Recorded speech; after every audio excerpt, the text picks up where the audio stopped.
हमारे जिज्ञासु साथियों, आप सबों का बाल ज्ञान व राजेश सर के चैनल में स्वागत है। आज हम पुनः 7th क्लास के जिज्ञासु साथियों के लिए अध्याय 3 पाठ जो हम पहले से ही पढ़ा रहे हैं उष्मा, कल अर्थात पिछले क्लास में हम आप सबों से रूबरू हुए थे कि उष्मा का स्थानांतरण की प्रक्रिया जो है वह कितने प्रकार से होते हैं, इनकी कितनी विधियां हैं और किस प्रकार से होती है। उसी कड़ी को बढ़ाते हुए आज आप सबों के समक्ष हम जो उपस्थित हुए हैं यह बताने के लिए कि उष्मा स्थानांतरण के 3 विधियां हैं। पहला है चालन, दूसरा संवहन और तीसरा विकिरण। आज हम चालन विधि के ऊपर बातें करेंगे, जिससे कि आप सबों को यह बिल्कुल आसान हो जाए समझने में कि आखिर चालन की जो प्रक्रिया है वह किस प्रकार से होती है। चलिए बिना समय को गवाते हुए हम लोग टॉपिक पे आते हैं। आप देखिए यहां लिखे हुए हैं चालन, जिसको हम लोग इंग्लिश में कंडक्शन कहते हैं। और यह प्रक्रिया जो है एक ऐसी प्रक्रिया है, वह प्रक्रम जिसमें उष्मा किसी वस्तु के गर्म सिरे से ठंडे सिरे की ओर स्थानांतरित होती है। यानी कि हम लोग इससे पहले भी जान चुके थे कि जो स्थानांतरण की जो प्रक्रिया होती है वह गर्म से ठंडे वस्तु की ओर जाती है। अर्थात वही प्रक्रिया जो है यहां भी होती है कि गर्मी ठंड सिरे से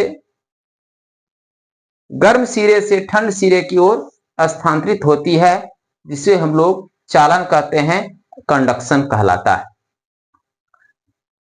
चालन या चालन की जो प्रक्रिया होती है वह चालन पदार्थ या पदार्थ के कणों के बीच प्रत्यक्ष भौतिक संपर्क के माध्यम के उष्मा या बिजली के रूप में ऊर्जा का हस्तांतरण होता है।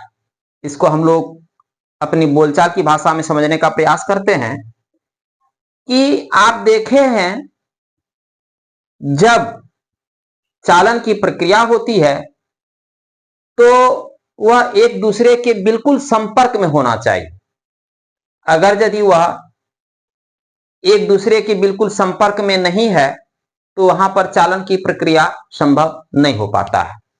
इसके पीछे तर्क यह है कि पदार्थ के अंदर जो कण है वह कण एक दूसरे के ऊपर जो है अपना प्रभाव डालता है, गति डालता है और वह जो है कंटिन्यू आगे बढ़ते चले जाता है।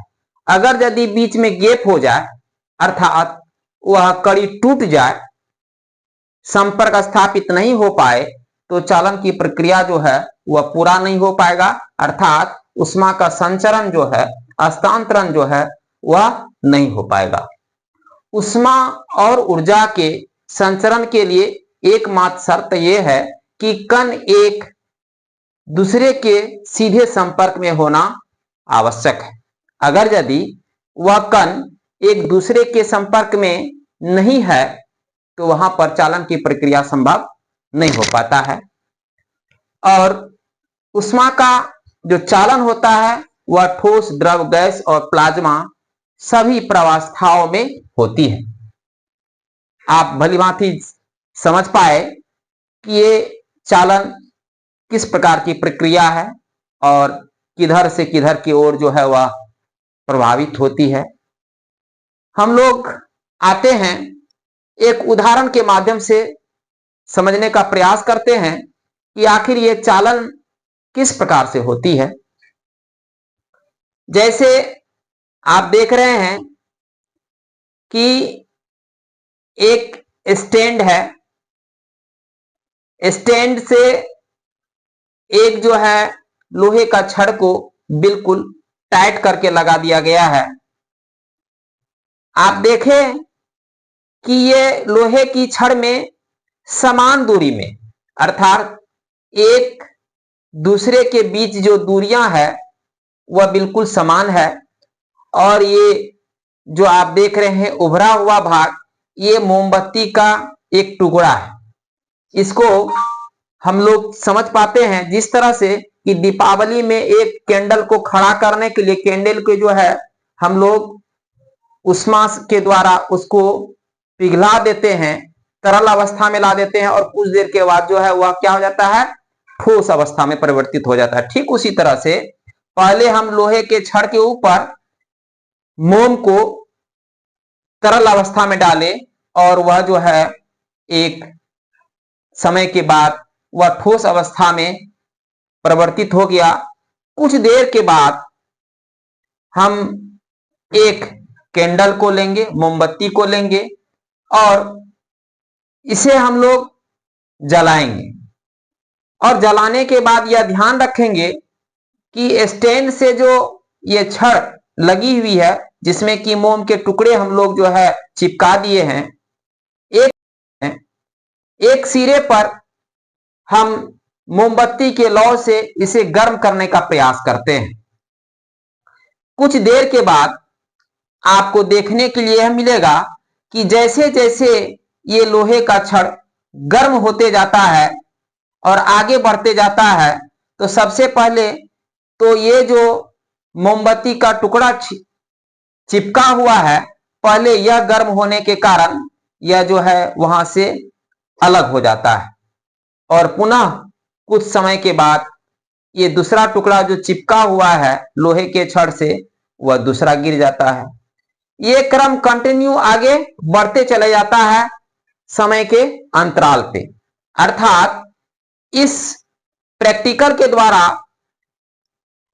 हम लोग यह समझ पाते हैं कि लोहे के छड़ के ऊपर अपना उष्मा प्रवाह जो है धीरे धीरे आगे बढ़ते जाता है, जिसके कारण जब यह पिघल जाता है तो वह जो है छड़ से मोमबत्ती की जो बूंद है वह नीचे गिरते जाता है। अर्थात इससे यह समझ पाते हैं कि ज्यों-ज्यों उष्मा आगे बढ़ती है त्यों-त्यों जो है मोमबत्ती का टुकड़ा उस छड़ से अलग होते जाता है।